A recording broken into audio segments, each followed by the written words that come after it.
Hello नमस्कार साथियों, Dushyant civil classes में आप सभी लोगों का स्वागत है, हार्दिक अभिनंदन है। अभी जैसा कि आप जान पा रहे होंगे कि भारतीय इतिहास के संदर्भ में भी हम लोगों ने क्लासेस स्टार्ट कर दी हैं। और भारतीय इतिहास के संदर्भ में अभी हाल ही में जो आपका डिस्कशन हुआ था वो सुदर्शन लेक को लेकर हुआ था।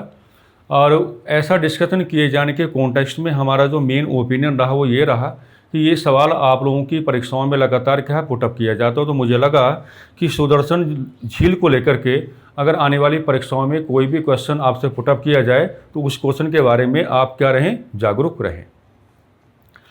अब देखिए, आज के क्लास में जो हम लोगों का मेजर डिस्कशन होगा तो मेजर डिस्कशन आज भी हम लोग इतिहास को लेकर ही चर्चा करेंगे।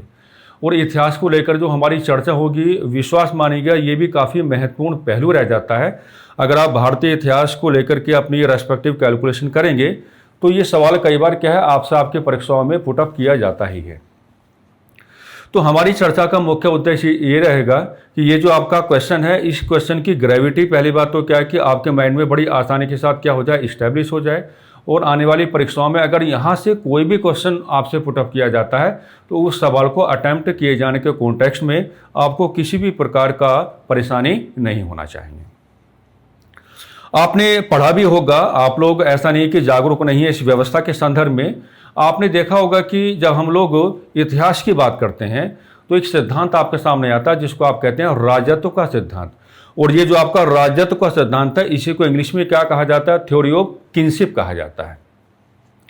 तो सबसे पहले तो हम आपको ये बताना चाहेंगे कि जब हम लोग अपने तैयारी के दौर में होते हैं और जैसे राजत्व का सिद्धांत that means theory of kinship हमारे सामने आता है तो हमारा बड़ा ध्यान कहाँ पे जाता है, बलबन की ओर जाता है। यानी कि हम जो मेजर रेफरेंस यहाँ पर लेकर के चलते हैं वो मध्यकालीन भारतीय इतिहास का रेफरेंस हम लेकर के चलते हैं। मान लीजिए अगर इस मुद्दे को मैंने एक क्लास के माध्यम से आज मैं आपको समझाने की कोशिश करूंगा, तो अगर ये मुद्दा मैंने इस क्लास का विषय बनाया है तो स्टार्टिंग बलबन से तो नहीं होगी।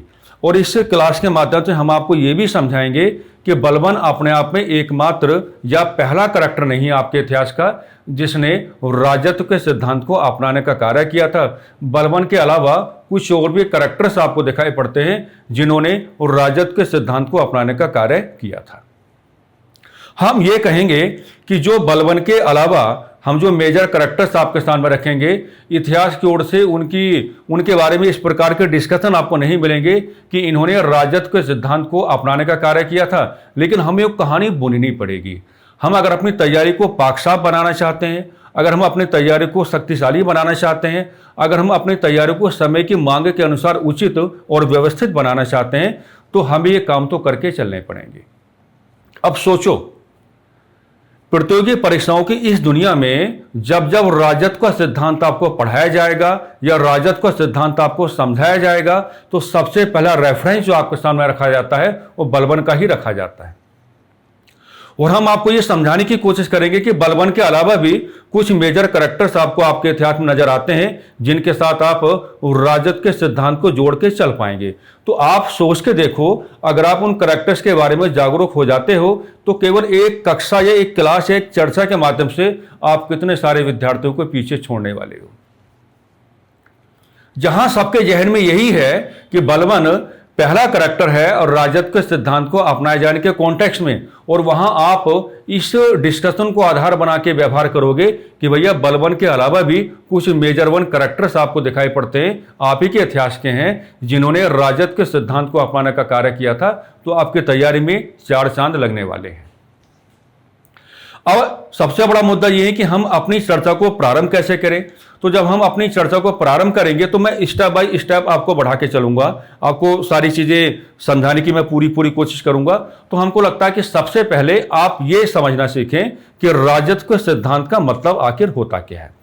सबसे पहले आपके दिमाग में ये बात आनी चाहिए, बलबन वगैरह को आप फिलहाल के लिए छोड़ दें, या जो अदर मेजर वन करैक्टर्स हमें आपको दिखाने उनको भी थोड़े समय के लिए आप क्या रखें, होल्ड पर रखें। सबसे पहले आपको ये बताना आना चाहिए, सबसे पहले आपको इस बात का प्रेजेंटेशन करना आना चाहिए कि आखिर what is the theory of kinship, यानी कि राजत्व के सिद्धांत का मतलब क्या होता है, इसे किस रूप में हम क्या है समझ सकते हैं। तो देखो बात क्या है, मान लीजिए मैंने आपके सामने क्या लिखा, आइए।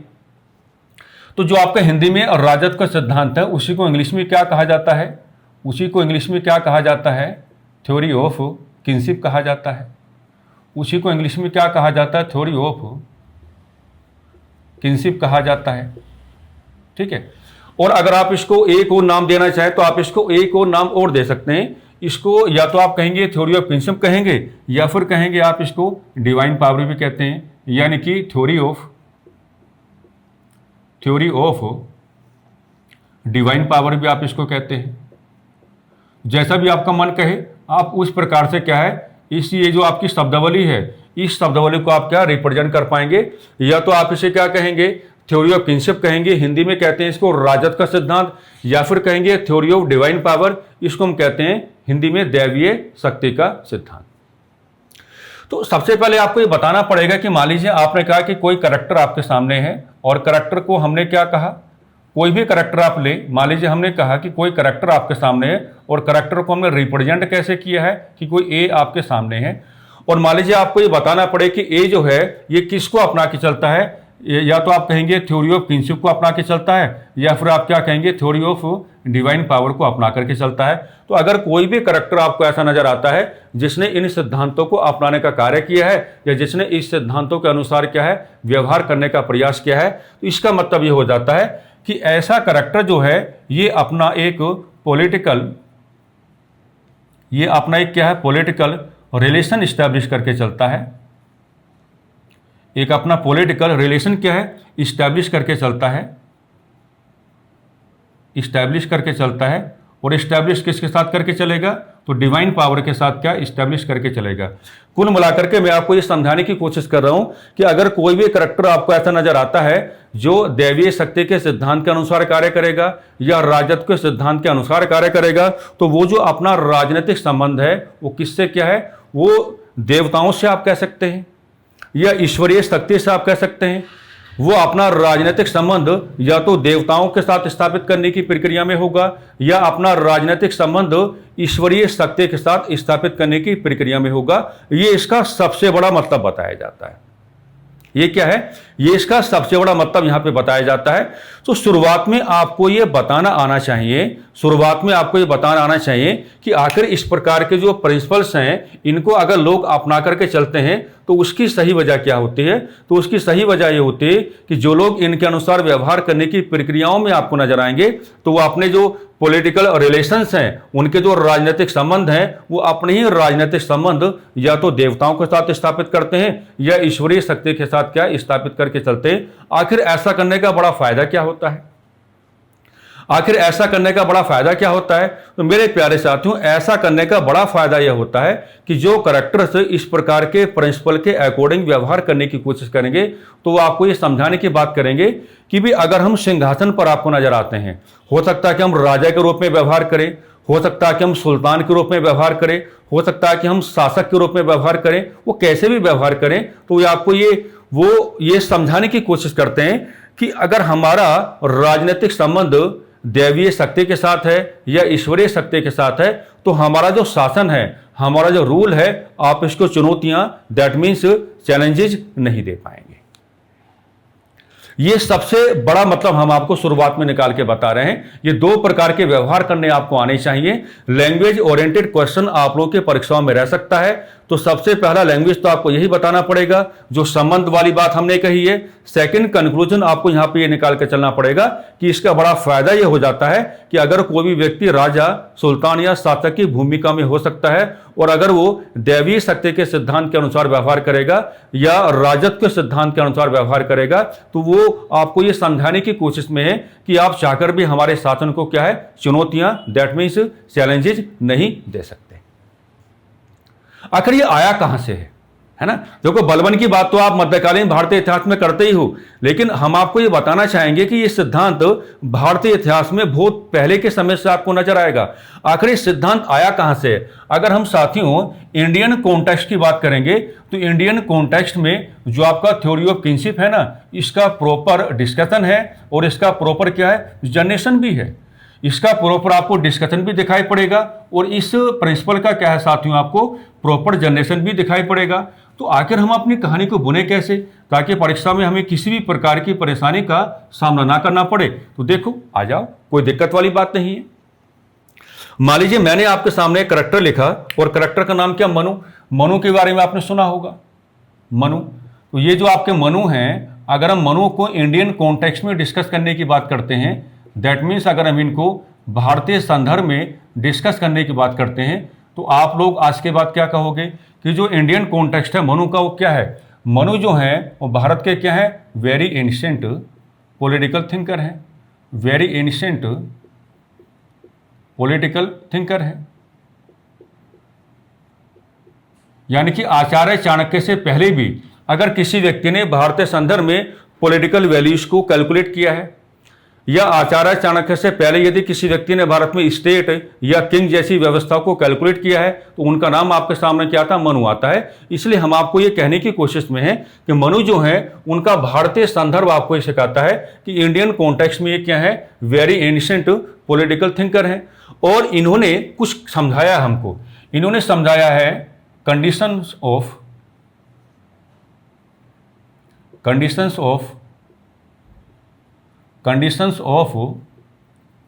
Emergence of king. यानी कि ये आपको ये समझाने की कोशिश करते हैं कि किसी व्यक्ति का राजा के रूप में जो ओरिजिन है, या किसी व्यक्ति का राजा के रूप में जो आपका इमरजेंस है, या किसी व्यक्ति का राजा के रूप में जो आपका उद्भव है, उसकी क्या क्या रेस्पेक्टिव कंडीशंस हो सकती हैं।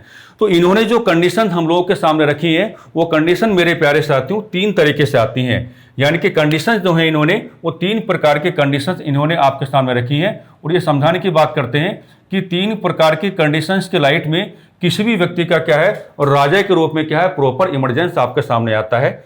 ये कहने की बात करते हैं कि हो सकता है, पहली कंडीशन में कहने की बात करते हैं, हो सकता है कि मान लीजिए अगर कोई भी पर्सन आपने लिया और किसी पर्सन को आप कैसे दिखाना चाहते हैं, इक्वल करके एज अ किंग आप दिखाना चाहते हैं, यानी कि किसी भी व्यक्ति का राजा के रूप में जो आप इमरजेंस दिखाने की बात करेंगे, तो हो सकता है कि इस पर्सन का राजा के रूप में जो इमरजेंस होगा वो एक एलिमेंट से होगा। वो क्या होगा? एक एलिमेंट से होगा। और ये जो आपका एलिमेंट होगा, ये जो आपका तत्व होगा, जो आपका अंश होगा, वो क्या होगा?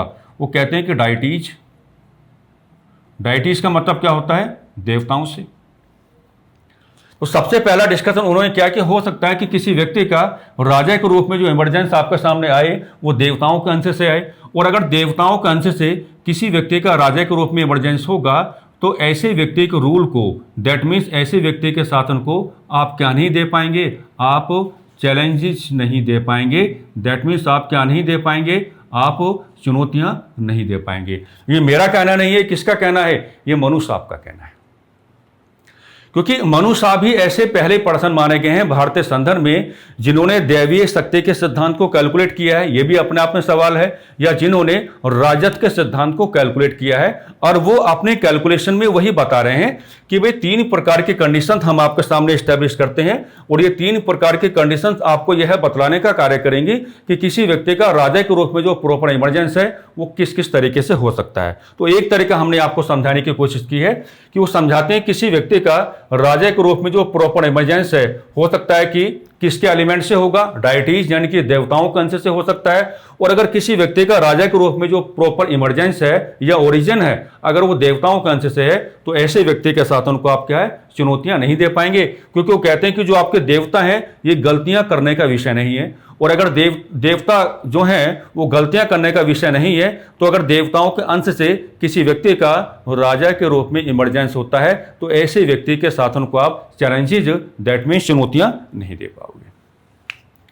सेकंड, वो कहते हैं कि हो सकता है कि कोई पर्सन आपको ऐसा मिले कि अगर आप किसी पर्सन को एज अ किंग कैलकुलेट करने की बात करोगे, एज अ किंग कैलकुलेट करने का मतलब क्या होगा कि राजा के रूप में अगर आप उसका ओरिजिन दिखाने की बात करोगे, तो यहाँ एक न्यू एलिमेंट आपको मिलेगा, और यहाँ जो न्यू एलिमेंट आपको मिलेगा उसको आप डेविल भी कह सकते हैं, डेविल कह सकते हैं, या आप उसको डीमन कह सकते हैं, डीमन कह सकते हैं। यानी कि मनु साहब ये समझाने की बात करें कि सेकंड कंडीशन आपकी ये भी हो सकती है कि किसी व्यक्ति का राजा के रूप में जो आपका इमरजेंस होगा वो राक्षसों के अंश से होगा। किससे होगा?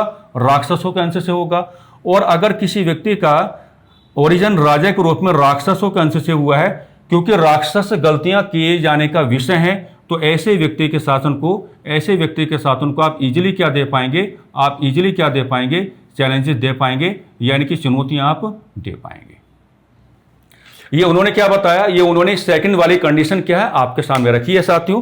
थर्ड कंडीशन में वो कहते हैं कि भाई देखिए, ऐसा भी हो सकता है कि किसी भी पर्सन को जब आप कैलकुलेट करने की बात करोगे, ऐसा भी हो सकता है कि जब आप किसी पर्सन को कैलकुलेट करने की बात करोगे, तो पर्सन को जब आप एज अ किंग कैलकुलेट करने की बात करोगे, एज अ किंग आप कैलकुलेट करने की बात करोगे, तो वहां जो एलिमेंट आपको मिलेगा, यानी कि किसी व्यक्ति का राजा के रूप में जो आपका इमरजेंस होगा, हो सकता है कि वो मानवीय अंश से हो, यानी कि ह्यूमन से हो। और अगर मानवीय अंश से होगा तो ऐसे व्यक्ति के साथ उनको भी आप क्या है, ईजिली क्या दे पाएंगे, चैलेंजेस दे पाएंगे। क्योंकि वो समझाते कि मानव क्या है, मानव तो गलतियां किए जाने का विषय है। तो अगर किसी व्यक्ति का राजा के रूप में जो इमरजेंस है, अगर वो मानवीय अंश से हुआ है, तो ऐसे व्यक्ति के शासन को आप क्या है, चैलेंजेस दे सकते हैं। तो ये 3 प्रकार के जो आपके रेस्पेक्टिव कंडीशंस हैं साथियों, ये रेस्पेक्टिव कंडीशंस बताई हैं किसने, मनु साहब ने। और इनको आप लोग बहुत प्यार से ऑब्जर्व करके चलेंगे। कई बार ये भी होता है कि बहुत सारे विद्यार्थीगण दूषण सिविल क्लासेस के साथ ऐसे भी जुड़ के कार्य कर रहे होंगे जिन्हें निकट भविष्य में किसी परीक्षा को लेकर के क्या है, मुख्य परीक्षा लिखनी है। तो जब लिखने की बात आती है तो उसमें जो मनु साहब हैं वो दैवीय शक्ति के सिद्धांत के संदर्भ में आपका सबसे बड़ा सहारा बन के चलेंगे। तो आपको तलाश नहीं करनी पड़ेगी, आपको परेशानियों का सामना नहीं करना पड़ेगा कि अगर दैवीय शक्ति के सिद्धांत में आपको लिखना पड़ जाए तो आपका इंट्रोडक्शन कहां से होगा, आपका स्टार्टिंग डिस्कशन कहां से होगा। तो वो चीज़ भी साथ ही साथ क्या हमने आपको बताने की बात की है। और यही जो है, इसी को हमने कहने की कोशिश की थी कि यही जो आपका है, ये वेरी ओल्ड डिस्कशन है, ये बहुत ही प्राचीन डिस्कशन है हमारे संदर्भ में, वेरी ओल्ड डिस्कशन है। और ये जो आपका वेरी ओल्ड डिस्कशन है, ये किसके कॉन्टेक्स्ट में है, ये आपका थ्योरी ऑफ किनशिप के कॉन्टेक्स्ट में है, थ्योरी ऑफ किनशिप। यानी कि साथ ही साथ हमने ये भी जोड़ के चले हम कि भारतीय संदर्भ में राजत्व के सिद्धांत पर जो सबसे पुरानी चर्चा है, तो सबसे पुरानी चर्चा जो आपके सामने आती है वो किसकी ओर से आती है, तो आप देख पा रहे हैं कि किसकी ओर से आती है, वो मनु साहब की ओर से आती है। तो यहां तक की चर्चा में 2 प्रकार की बातें हमने आपको समझा दी हैं, बल्कि 3 प्रकार की बातें हमने आपको समझाती हैं कि राजत्व के सिद्धांत का मतलब आपको क्या बता के चलेंगे, राजत्व के सिद्धांत को अपनाए जाने का सबसे बड़ा फायदा क्या होता है, और भारतीय संदर्भ में राजत्व के सिद्धांत के संदर्भ में वेरी ओल्ड डिस्कशन किसकी ओर से आया है, तो आचार्य चाणक्य की ओर से नहीं आया है, बल्कि क्या है, किसकी ओर से आया है, यह मनु साहब की ओर से आया है। साथ ही साथ हम आपको यह भी बता के चलते हैं कि आचार्य चाणक्य की ओर से क्यों नहीं आया है।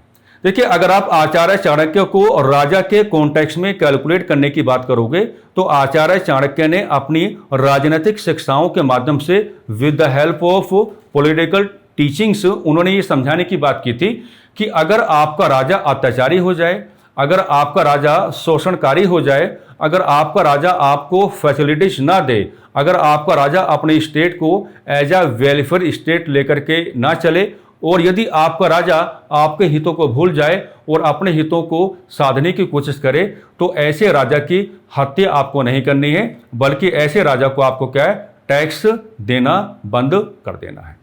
दैट मीन्स आचार्य चाणक्य ये कहने की कोशिश कर रहे थे कि एक व्यक्ति का राजा के रूप में जो इमरजेंस है, वो ना तो देवताओं के अंश से होगा, ना ही राक्षसों के अंश से होगा, वो किससे होगा, वो मानवीय अंश से होगा।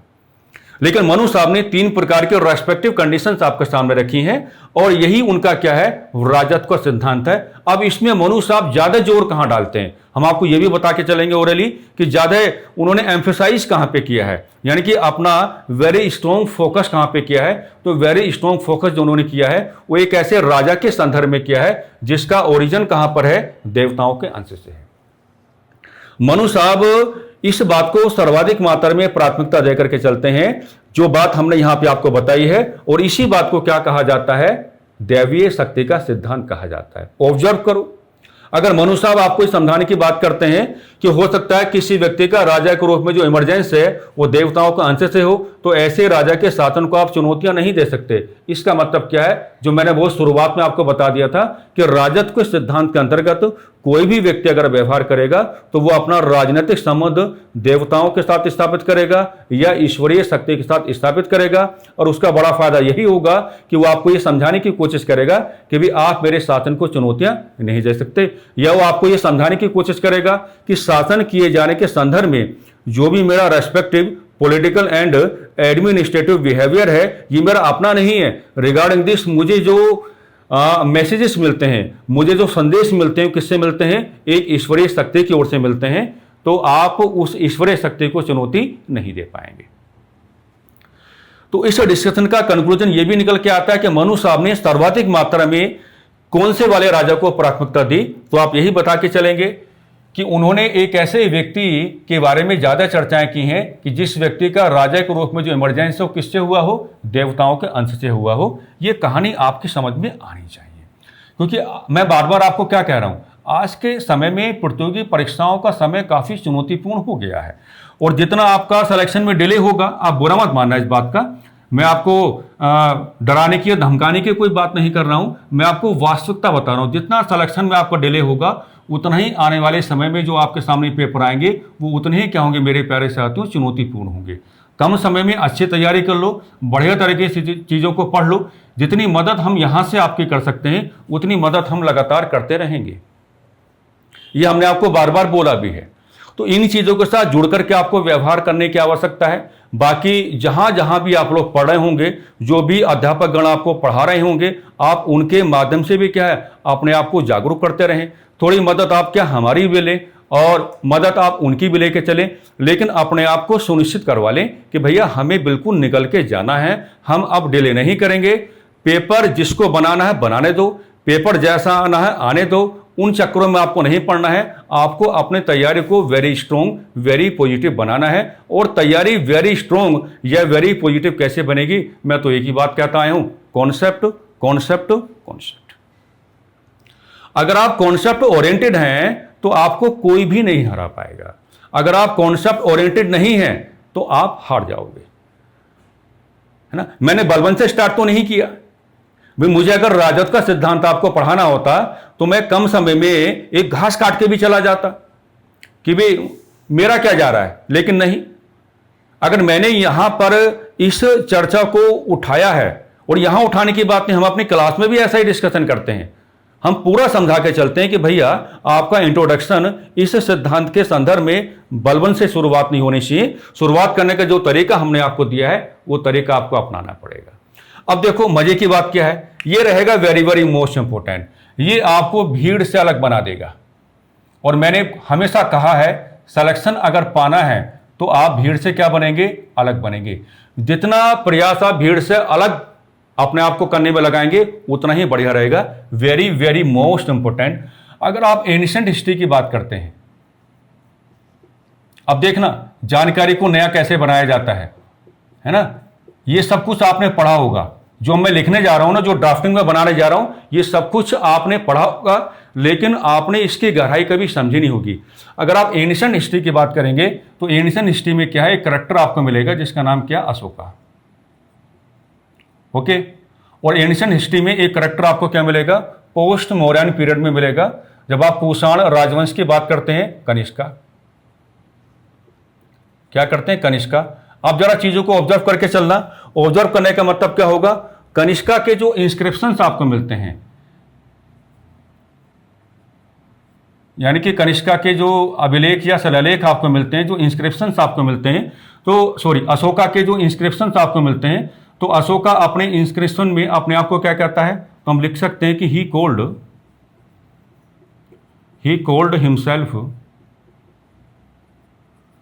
हिमसेल्फ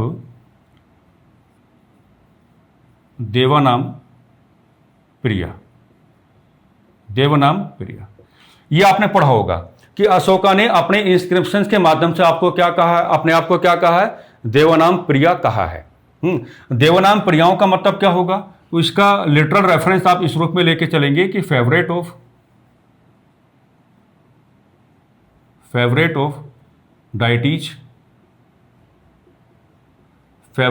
डाइटीज, यानी कि देवताओं का प्रिय। क्या हुआ, देवताओं का प्रिय। In the same way Kanishka को जब आप कैलकुलेट करने की बात करते हैं तो कनिष्का के पास अपना एक टाइटल है, अपना क्या एक टाइटल है, और इस टाइटल को मैंने हमेशा क्या है कि it was the one type of religious title. ये एक प्रकार का क्या था आपका, रिलीजियस क्या था, टाइटल था। और इस टाइटल को कनिष्का ने क्या किया है, एज्यूम किया है, यानी कि एक उपाधि क्या उसने धारण करने की बात की है। और उपाधि में आपने पढ़ा होगा वो क्या कहता है अपने आप को, देवापुत्रा शाही, देवापुत्रा शाही उसने क्या अपने आप को कहा है। अब इन चीजों को जरा ऑब्जर्व करके चलो, है ना। ये आपने पढ़ा होगा, इस क्लास को देखने वाला प्रत्येक विद्यार्थी अपने आप को ये नहीं कह पाएगा कि ये चीजें कभी आपने नहीं पढ़ी होंगी। जी हां, ये चीजें आपने बिल्कुल पढ़ी होंगी। लेकिन क्या आपको यह नहीं लगता कि अगर अशोका अपने आप को देवनाम प्रिय कहने की बात करते हैं, यानी कि देवताओं का प्रिय कहने की बात करते हैं, तो क्या आपको यह नहीं लगता कि अशोका अपना एक रिलेशन किसके साथ स्थापित करके चल रहे हैं? देवताओं के साथ। किसके साथ स्थापित करके चल रहे हैं? ईश्वरीय शक्ति के साथ। अगर कनिष्का का एक उपाधि आपको मिलता है देवापुत्र शाही, क्योंकि कनिष्का ने इस उपाधि को क्या है, धारण करने की बात करता है, तो देवापुत्र शाही का मतलब क्या होगा? देवताओं का पुत्र। तो आप देख पा रहे होंगे कि ये चीजें आपने पढ़ी तो होंगी, लेकिन इन चीजों के रेफरेंसेस कभी भी आपने इस तरीके से नहीं लिए होंगे। यानी कि मैं आपको ये समझाने की बात करता हूं कि एंशिएंट हिस्ट्री में ये दो कैरेक्टर्स तो बिल्कुल आपको ऐसे दिखाई पड़ रहे हैं जिन्होंने दैवीय शक्ति के सिद्धांत को अपनाया था। क्योंकि आप देख लो, इनके कनेक्शंस एक डिवाइन पावर के साथ स्थापित हो रहे हैं। अगर वो अपने आप को देवताओं का पुत्र कहता है और एक अपने आप को देवताओं का प्रिय कहता है, तो देवताओं का प्रिय कहना भी सही है, कोई दिक्कत नहीं है। एक रिलेशन तो आप लोग क्या है, अशोका का किससे, दैवीय शक्ति के साथ स्थापित करके चल पा रहे होंगे। और इन द सेम वे देवापुत्रा शाही का मतलब भी यही हो गया। तो ये दो करैक्टर ऐसे हैं संपूर्ण प्राचीन भारतीय इतिहास में जिनके बारे में विदाउट एनी हेजिटेशन आप लोग ये कह सकते हैं पार्शली ही सही, आंशिक तौर पर ही सही, भले इस मुद्दे को इस तरीके से किसी भी इतिहासकार ने आज तक ना उठाया हो, लेकिन मैं दावे के साथ आपके सामने इस बात का प्रस्तुतिकरण करता हूं कि ये दो करैक्टर्स ऐसे दिखाई पड़ते हैं जिन्होंने दैवीय शक्ति के सिद्धांत को अपनाने का कार्य किया। या संपूर्ण प्राचीन भारतीय इतिहास के धरातल पर ये दो मेजर वन करैक्टर आपके सामने आते हैं जिन्होंने राजत्व के सिद्धांत के अनुसार व्यवहार करने की बात की। प्रमाण आपके सामने है भाई, तो कब तक हम वैल्यूज को रटते रहेंगे? जब हम लोग जानते हैं कि हमें नौकरी प्राप्त करनी ही है, बिना सरकारी नौकरी के हमारा काम नहीं चलने वाला है। तो जब हम इस बात को भलीभांति जान चुके हैं कि बिना सरकारी नौकरी के हमारा जीवन आगे नहीं बढ़ेगा, तो इन जानकारियों को, कोई भी जानकारी हो, देखो मैंने हमेशा कहा कि जो इंफॉर्मेशन है, इंफॉर्मेशन को केवल इंफॉर्मेशन के रूप में लेकर के ना चलो, उसको बनाओ एग्जामिनेशन ओरिएंटेड। हमने बना दिया, अब देख लो कहानी आपके सामने है। और कल के दिन अगर यही सवाल बन जाए तो ऐसे सवाल का वेलकम करके चलना, यह मत कह जाना कि नहीं ये हमारे कंट्रोल में नहीं है। कंट्रोल में साथियों सब कुछ आ जाता है अगर आप अच्छी तरीके से या इफेक्टिवली क्या अपने आप को कैलकुलेट करने की बात करोगे। देख लो, हमने प्रमाणित करा के दिखा दिया। और इसलिए मैंने कहा कि मैं बलबन से इंट्रोडक्शन नहीं करूंगा, मुझे बलबन से इंट्रोडक्शन करना ही नहीं था। मैंने तो जड़ पकड़ी और जड़ पकड़ के आपको बताया कि इस सिद्धांत के संदर्भ में आपका व्यवहार कैसा होना चाहिए। तो आज के बाद याद रखेंगे, संपूर्ण प्राचीन भारतीय इतिहास के धरातल में इन लोगों का जो ऐसा व्यवहार आपके सामने आता है साथियों, तो ऐसे व्यवहार का मतलब क्या है कि इनका जो कनेक्शन है आप लोग किसके साथ करेंगे? डिवाइन पावर के साथ करेंगे स्थापित। या इनका जो कनेक्शन है आप लोग किसके साथ करेंगे? तो आप कह सकते हैं ईश्वरीय शक्ति के साथ करेंगे। प्रमाण आपके पास है, कोई कहे आपसे कि भाई आपने ऐसा व्यवहार क्यों किया, तो उसको समझा देना। जो हमने आपको समझाया है बिल्कुल उसी तरीके से अगर आप बात समझा देंगे तो सामने वाला अपने आप समझ जाएगा कि आपका जो एक कंक्लूजन है वो किस रूप में सामने आया है। डन। अब देखिए, अब आते हैं किस पर? बलबन पर। बलबन के बारे में तो आप लोग जानते ही होंगे, है ना। अब बलबन को, लेकिन बलबन को अलग तरीके से अब रिप्रेजेंट करके चलना पड़ेगा। अगर आप थ्योरी ऑफ किनशिप की बात करते हैं, अगर आप थ्योरी ऑफ किनशिप की बात करते हैं, या अगर आप किसकी बात करते हैं, थ्योरी ऑफ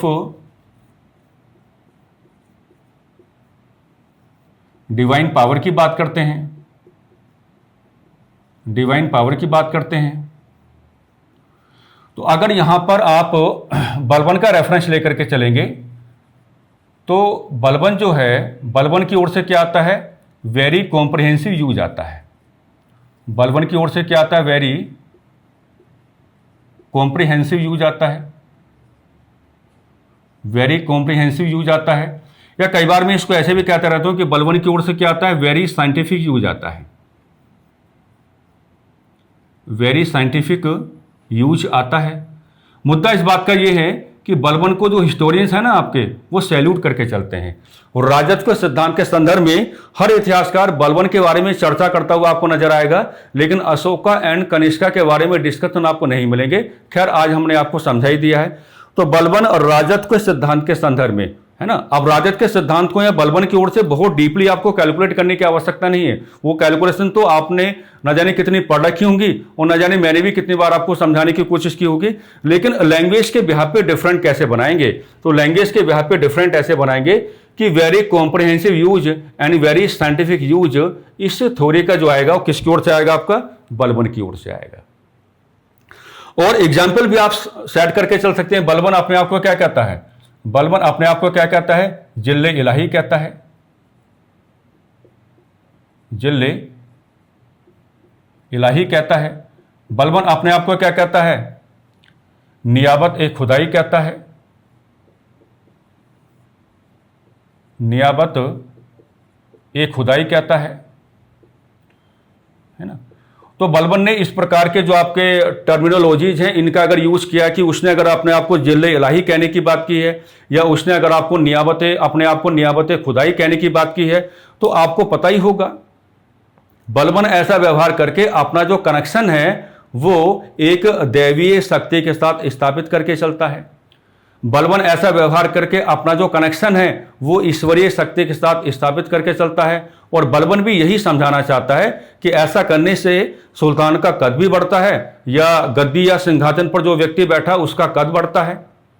और बलबन भी यही यहां पर समझाने की कोशिश में है कि भैया शासन किए जाने के कॉन्टेक्स्ट में मेरा जो respective political and administrative behaviour है, इसका मतलब क्या है, रिगार्डिंग दिस मुझे जो प्रॉपर मैसेजेस मिलते हैं, मुझे जो प्रॉपर संदेश मिलते हैं, वो ईश्वरीय शक्ति की ओर से मिलते हैं। इस नाते आप चाहकर भी मेरे शासन को चैलेंजेस यानी कि चुनौतियां नहीं दे पाएंगे, है ना। तो ये केवल मैंने जो राजत्व का सिद्धांत आपके सामने रखा, इसकी मैंने केवल आज एक कैलकुलेशन की है। इसके एक कैलकुलेशन में किसी और क्लास के माध्यम से आपके सामने रखूंगा। आज केवल मैंने एक डायरेक्शन में व्यवहार किया है, और एक डायरेक्शन में व्यवहार करते हुए आपको ये समझाने की बात की है कि राजत्व के सिद्धांत का आप कान कैसे पकड़ेंगे, इंट्रोडक्शन कैसे करेंगे, मनुष्य आपकी कैलकुलेशन क्या होंगी, प्राचीन भारतीय इतिहास में अशोका एंड कनिष्का की कैलकुलेशन क्या होंगी, और अशोका एंड कनिष्का से बलबन को आप डिफरेंट कैसे बनाएंगे। तो बलबन मतलब बलबन की ओर से क्या ओपन यूज है। बलबन ने चिल्ला चिल्ला के बार बार कहा अपने आप को कि मैं अपने आप को जिल्ले इलाही कहता हूं, मैं अपने आप को नियाबत खुदाई कहता हूं। यानी कि वो बार बार ये समझाने की कोशिश करता है कि मेरा सुल्तान होने के नाते जो प्रॉपर एक कनेक्शन है वो दैवीय शक्ति के साथ है या ईश्वरीय शक्ति के साथ है। तो इन बातों को इस तरीके से आप लोग पढ़ के या समझ के चलेंगे, ठीक है जी। और ये चलता रहेगा। मैंने एक क्लास के माध्यम से आपको जागरूक कर दिया था कि सप्ताहवार आपका भारतीय इतिहास और भारतीय राजव्यवस्था के बारे में मैं इसी तरीके के डिस्कशन आपके सामने लाता रहूंगा। मेरी पूरी कोशिश ये रहेगी कि जो भी डिस्कशन यहाँ पे हो, उस डिस्कशन को बाकी जो प्रीवियस डिस्कशन मैंने कहीं क्लास में किए होंगे या कहीं आपने मुझसे पढ़ा होगा, तो उनसे काफ़ी मात्रा में क्या है, डिफरेंट बनाया जाए। कई बार ऐसा भी हो सकता है कि मैं 4 से 5 प्रकार की जो आपकी वैल्यूज हैं उनको एक साथ जोड़ के भी आपके सामने लेके आ सकता हूं, ठीक है। तो मेहनत करते रहो, पढ़ते रहो। और अभी फिलहाल ऐसा माहौल बना हुआ है कि आप अधिक से अधिक समय जो है अपनी तैयारी के लिए खर्च करें।